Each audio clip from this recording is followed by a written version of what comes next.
Hai guys, selamat datang di Movie Time 21. Sebelumnya bagaimana kabar kalian? Semoga baik-baik saja ya. Pada kesempatan kali ini gue akan membahas salah satu film lama keluaran tahun 2009, film romansa bucin, dan kita bisa sedikit belajar beberapa hal dari film ini. Berjudul 500 Days of Summer. Film ini menceritakan kisah manis tentang jalinan asmara selama 500 hari antara Tom Hanks dan wanita bernama Summer Finn. Ini salah satu film romansa favorit saya. Banyak pelajaran di sini tentang bagaimana terkadang orang menyalahartikan obsesinya sebagai cinta, tentang orang yang takut mencintai karena takut terluka, dan sebagainya dan seterusnya. Aku sarankan kalian melihat filmnya di durasi full dulu, baru cari ilham dan pencerahan maksudnya di sini. Oke, tanpa berlama-lama, mari kita langsung saja ke pembahasannya. Jangan lupa pasangkan handsfree di telinga, simetriskan posisi rebahan paling nyaman. Kalau sudah, selamat menonton. Enjoy! Tom Hansen of Margate, New Jersey, grew up. Ini adalah kisah pemuda bertemu dengan seorang gadis. Pemuda itu bernama Tom Hansen. Sejak kecil, Tom tumbuh dengan keyakinan bahwa cinta sejati datang dari pandangan pertama. Beda halnya dengan Summer, ia kebalikannya, tak percaya dengan cinta sejak kehancuran pernikahan orang tuanya. Summer hanya mencintai dua hal. Pertama, rambut panjangnya yang hitam. Kedua, betapa mudah baginya memotong rambutnya itu. Tom bertemu Summer pada tanggal 8 Januari dan ia percaya bahwa Summer lah pujaan hatinya. Tapi kamu harus tahu sebelumnya kalau ini bukan kisah cinta. Tom tinggal di New York City yang tercatat sebagai salah satu kota terbesar di dunia. Pekerjaannya adalah juru tulis sebuah perusahaan percetakan surat. Namun sebenarnya ia bercita-cita ingin menjadi arsitek, di mana ia bisa bebas membangun gedung pencakar langit sesuai imajinasinya. Sama seperti pemuda yang bertahan di belantara modernisasi kota besar pada umumnya, Tom juga mengharapkan kehadiran pasangan hidup. Ia mencari dan terus mencari sampai akhirnya tatapan matanya berhenti pada sosok Summer Finn. Mereka pertama kali bertemu di sebuah rapat di mana Summer direkrut sebagai asisten baru bosnya Tom. Dari pertemuan di dalam lift ketika Tom mendengarkan musik The Smiths menggunakan headphone, perasaan tersebut mulai bersemi. "Aku suka The Smiths," kata Summer kepada Tom. Color my life with the chaos of trouble. Coincided with an inexplicable 212%. Singkat cerita, seusai acara karaoke di mana Tom dengan manisnya menyanyikan lagu Here Comes Your Man-nya Pixies, seorang teman kerja dalam keadaan mabuk memberitahu Summer kalau Tom tertarik dengannya. Summer secara mengejutkan mengakui kalau dia juga tertarik dengan Tom. Just as friends? Yeah. Pertemuan singkat kedua terjadi di ruang fotokopi ketika Summer tiba-tiba mencium Tom. Kali ini tidak ada titik balik. Tom tak mungkin melawan pesona Summer. Tom seketika merasa menjadi pria yang paling beruntung setelah mendapatkan Summer, berpikir merasa mungkin pria lain belum tentu seberuntung dia. Intinya, Tom sangat bahagia semenjak adanya Summer di hidupnya seperti berwarna dan indah.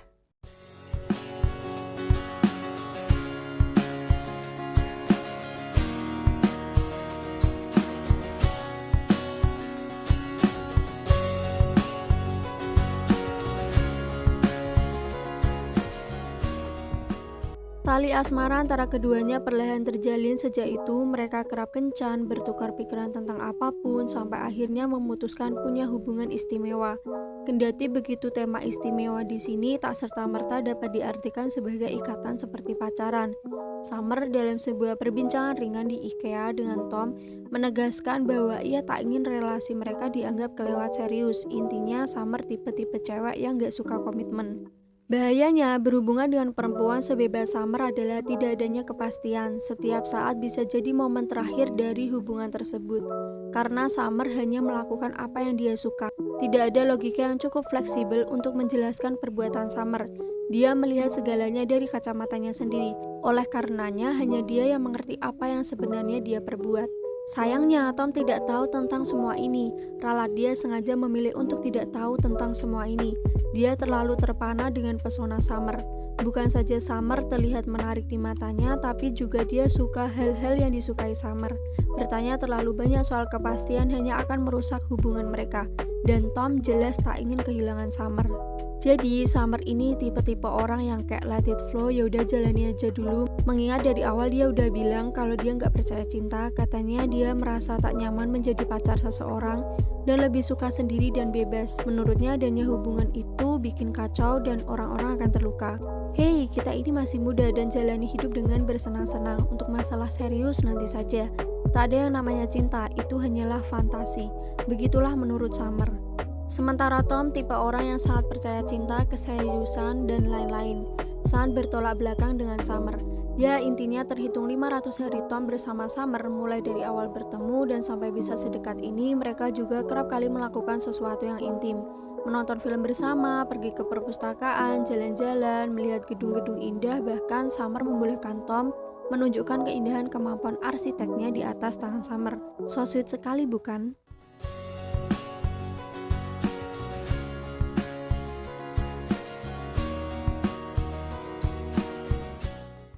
Suatu ketika, pernah Summer mengundang Tom ke apartemennya dan ia curhat mengenai sesuatu.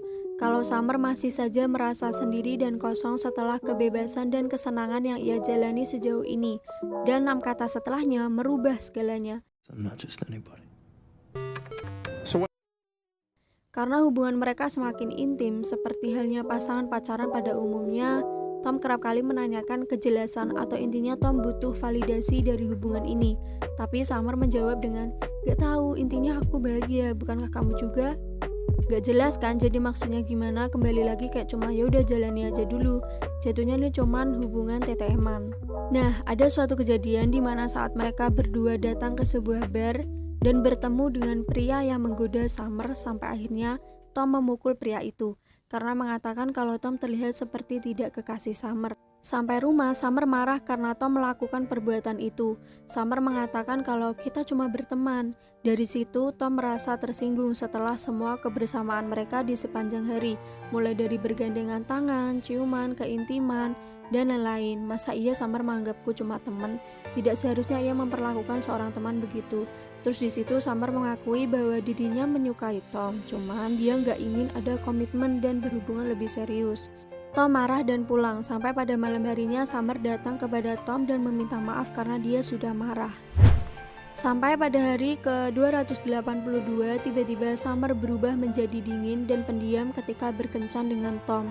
Tak lama setelah itu, Summer memutuskan hubungannya dengan Tom yang tidak jelas akan bermuara kemana.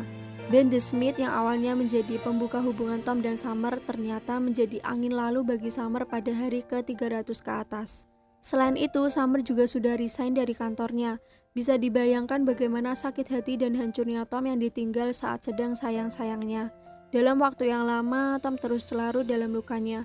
Hingga akhirnya tanpa sengaja ia bertemu dengan Summer dan secara mengejutkan, Summer memberitahu bahwa ia akan menikah. Sampai beberapa bulan kemudian, Summer beneran nikah dengan pria lain, yang jelas bukan Tom. Come back, be with me. I just wanna behold you. Time to say goodbye. Do you love again? Missing you, I'm missing you. Come to me again. Come on, baby, let it go. Make me fine again. Love is you, real life. Selama ini Tom yakin bahwa Summer adalah the one yang ia cari. Tom terlalu berharap bisa menjalin hubungan yang serius dengan Summer. Seperti scene saat mereka berada di IKEA, bagaimana mereka terlihat seperti pasangan yang siap untuk menikah, padahal kenyataannya mereka hanya berteman. Terlihat bagaimana ekspektasi Tom yang terlampaui tinggi sampai saat dirinya diundang ke pesta di apartemen Summer dan realitanya yang berbanding terbalik. Tom memang tidak sepenuhnya salah, karena Summer juga bertindak seperti memberikan harapan, walaupun sebelumnya ia telah berkata tidak ingin menjalin hubungan, dan akhirnya Tom menjadi korban PHP. Summer dianggap egois karena seolah-olah sedang mempermainkan perasaan Tom. Sejak awal, Summer Finn tak pernah berbohong. Ia dengan terus terang telah menyatakan bahwa ia tidak nyaman terikat dengan siapapun. Ia tak siap sakit hati dan Tom sudah setuju. Namun perlu ditekankan bahwa ia menyatakannya sendiri dan sadar konsekuensinya. Summer berusaha membuka hatinya, namun selama itu ada sesuatu yang membuat Summer nggak yakin sama Tom. Summer merasa lelah menjalani hubungan yang membosankan dan tanpa arah. Summer merasa bahwa Tom menjalani hidupnya tanpa tujuan. Tom bercerita obsesinya pada arsitektur. Ia hanya berandai-andai menjadi seorang arsitek namun tak ingin mewujudkannya. Seperti sebuah film yang pernah ditontonnya saat kencan bersama Tom, Summer tak ingin Tom semakin terluka, maka ia memutuskan untuk menyudahinya. Mencintai seseorang bisa jadi sangat singkat, tapi melupakannya selalu menghabiskan waktu yang lama. Tom mengalami itu ketika Summer begitu saja meninggalkannya. Setiap hari dia bertanya apa yang salah sebenarnya. Sebenarnya, Tom hanya salah mengartikan keintimannya dengan Summer sebagai sebuah ikatan. Padahal keintiman tersebut tidak lebih dari sebuah ilusi. Ketika mereka bertemu, mereka tidak mungkin tidak berhubungan. Masalahnya, Tom menyalahartikan keterbukaan Summer sebagai tindakan menyerahkan diri. Ia tidak cukup paham kedalaman motivasi Summer. Bagi Tom, keintiman adalah satu langkah menuju hubungan yang lebih stabil. Sementara bagi Summer, keintiman hanyalah teman bermain yang bisa ditinggalkan kapan saja. Summer tidak setertarik itu dengan Tom. In a way, it's sort of like... Ya, inti akhirnya adalah Summer sudah menikah dengan pria lain dan dengan sengaja ia menemui Tom di tempat favoritnya. Di situ ada pernyataan pahit dari Summer setelah Tom melontarkan pertanyaan, "Kamu tak pernah ingin jadi pacar siapapun, tapi pada akhirnya sekarang kamu istri dari seseorang." Dan jawaban Summer sekedar, "Karena aku tak pernah yakin denganmu, Tom." Dan Summer mengatakan kalau dirinya bukan orang yang tepat untuk Tom. Setelah itu Summer pergi dengan melontarkan kalimat terakhir bahwa dia senang melihat Tom baik-baik saja. Begitu pula dengan Tom yang mendoakan Summer hidup bahagia. Move on itu butuh waktu. Satu kata yang tepat untuk orang yang sedang move on adalah sabar. Seperti Tom yang membutuhkan waktu lebih dari 7 bulan untuk bangkit, dan sampai pada akhirnya ia bertemu dengan wanita bernama Autumn. Tom keluar dari kantornya dan mengejar mimpinya menjadi arsitek. Anyways, film pun tamat. You again? Yeah. That's all anything ever is. Keistimewaan karakter Summer dalam 500 Days of Summer tahun 2009 adalah penampilan atau karakter Summer di sini. Menurut artikel Magdalene, pertama, Summer dianggap kejam karena meninggalkan pasangan dengan cara yang dingin. Kedua, Summer adalah manic pixie dream girl atau perempuan ceria, unik dan eksentrik yang menyelamatkan protagonis laki-laki dari hidup mereka yang monoton, membosankan dan kosong. Summer adalah semua definisi yang Tom butuhkan tentang cinta sejati. Tipe manic pixie dream girl memang sengaja diciptakan hanya untuk mengajarkan laki-laki menerima keindahan hidup dengan segala petualangan dan misterinya. Karakter ini merupakan manifestasi seksisme dalam sinema. Pasalnya, itu hanya menjadikan perempuan sebagai alat agar karakter laki-laki bisa berkembang dan mendapatkan pencerahan hidup. Sebaliknya, tokoh perempuan tetap menjadi objek satu dimensi dan tidak mengalami perkembangan apapun. Padahal, perempuan tidak seharusnya jadi sekedar pemanis untuk kisah heroik laki-laki. Sebenarnya, Tom sudah dapat red flag dari awal, misalnya ketika Summer mengatakan kalau dirinya tak percaya cinta, mengatakan kalau tak ingin ada keseriusan hubungan, mengatakan kalau dirinya tak ingin terikat dan belum siap sakit hati. Dari sini, Tom bisa mengambil keputusan menghentikan hubungan ini atau tetap lanjut, tapi dia tak perlu menggunakan hati, perasaan, dan ekspektasinya yang berlebihan. Hal ini akan melukai dirinya sendiri. Ya, tapi karena Tom takjub dengan pesona Summer, ia melupakan segala red flag dari awal sampai ia pun sakit hati karena ekspektasinya sendiri. Tak ada yang salah di sini, intinya dia terluka karena ekspektasinya sendiri. Jujur, setelah aku rewatch lagi untuk yang kedua kalinya, aku baru ngerasain galaunya Tom menembus tulang dan relung jiwa. Lebih juga ya, tapi serius galaunya sampai ke sini. Dan menurut riset yang aku lakukan dari berbagai platform yang udah aku jelajahi, film ini lumayan sensitif untuk ditonton kaum Adam karena cerita memang sengaja didesain dari sudut pandang lelaki dan bisa jadi pelajaran berharga bagi kita semua untuk lebih bijak memahami cinta. Gak harus di sekolah kan ya belajarnya, gini-gini kita juga belajar loh.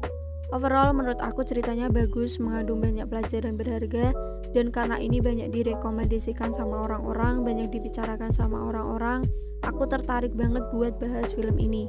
BTW film ini mendapat rating lumayan tinggi di IMDb yaitu 7,7 dari 10, sedangkan menurut aku pribadi 7,9 dari 10. Oke guys, aku rasa cukup sampai di sini dulu dongeng aku hari ini. Untuk kalian yang suka dengan videonya, jangan lupa untuk klik tombol subscribe karena subscribe itu gratis. Buat yang udah nonton, thank you so much. Semoga kalian semua sehat selalu. Dan sampai jumpa di video menarik selanjutnya. Bye bye.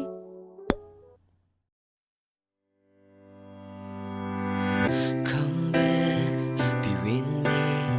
I just wanna behold you. Time to say goodbye. You to your love again. Missing you, I'm missing you. Come to me again. Come on, baby, let it go. Make me find again. Love is you.